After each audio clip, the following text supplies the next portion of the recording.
panelist will be Daniel, who is the current consultant of the capacity building marketplace and was a former intern last year. So the floor is yours. Oh, going fast there. Hey.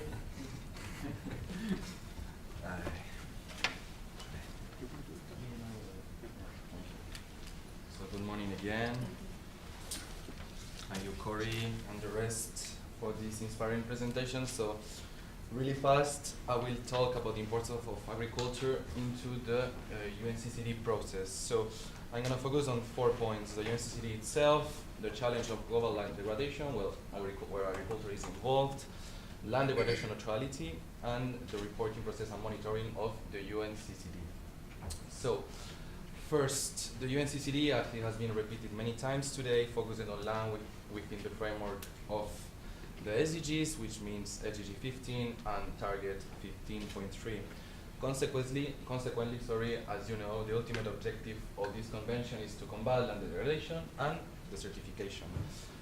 Those phenomena are caused by deforestation, for example, water scarcity, unsustainable agricultural practices, land contamination, or reduction of ecosystem services, among others. But agriculture, this is a fact, is one of the main sources for global land degradation for different reasons.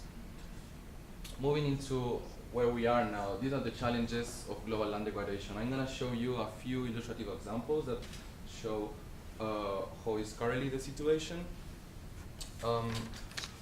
Basically, I'm going to focus first on land. If you see this chart that shows the global trends on global land degradation, you will see that type 1 and 2 and 3, so more than 2/3 of the total amount of land degradation are following negative processes, while just 10% of the land is following positive processes.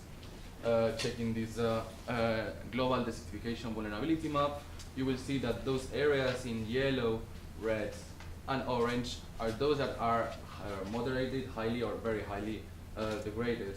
And what arises this picture is that it makes you understand that land degradation is a global challenge and is not something only focused in below the Sahara. It's in Australia, it's in Central Asia, it's in Latin America, it's in North America. So this is a global challenge. Focusing on water availability, I'm going to show you 2 examples of 2 water bodies. First, Lake Chad and its evolution from 1963 until 2007. So that was how the Lake Chad was looking before and suffered this evolution.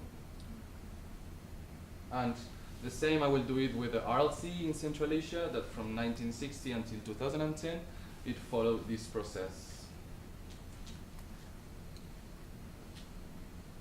So situation is not very promising, right? Finally, the effects of scarcity of availability on water, of natural resources is impacting on people. So I'm going to show you the correlation that has between environmental migration, the availability of food and food riots, and unfortunately terrorist attacks. So in the same area of Africa, where it was one of the strongest areas with strongest land degradation and desertification, you will see that in 2008 it was declared like land degraded. In the same period, in the same area, there were plenty on food riots and fights for the limited natural resources. And in the same area, there were unfortunately also all these terrorist attacks. So everything is correlated and everything is related.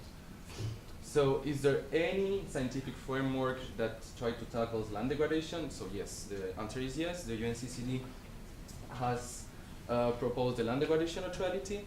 And its concept is very simple. Basically, if you have a land A with a use 1 that is based on unsustainable practices, that you can see these examples, land degradation neutrality will try to balance these unsustainable uses with another piece of land, so like to like, with the same use, but in this occasion, all these practices will be sustainable. So agroforestry, sustainable extensive pastoralism, etc., etc.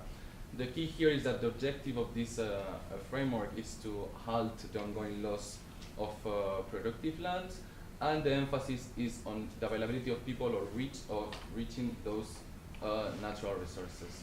So it has to be us, humans, the ones that have to propose sustainable land management actions, ecosystem restoration, mobilizing finance and money, and of course monitoring status and trends to see how it's evolving.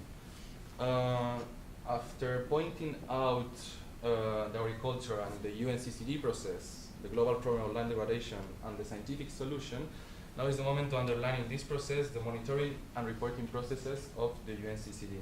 So within the UNCCD strategic framework from 2018, so this year until 2030, country parties have to report to UNCCD based on 3 main indicators, which are land cover, land productivity, and stock of organic carbon soil.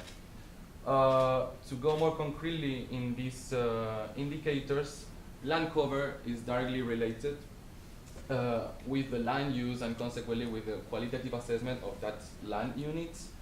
Land productivity, changes in land productivity are the results of environmental conditions and or land use and management that impacts quantity and quality of the land unit.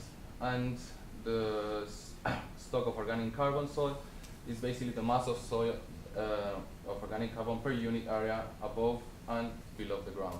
So all of these indicators are somehow related with agriculture. Agriculture plays a big impact in all of them. And I hope that with this presentation you understood how agriculture is completely merged with the UNCCD process. Thank you.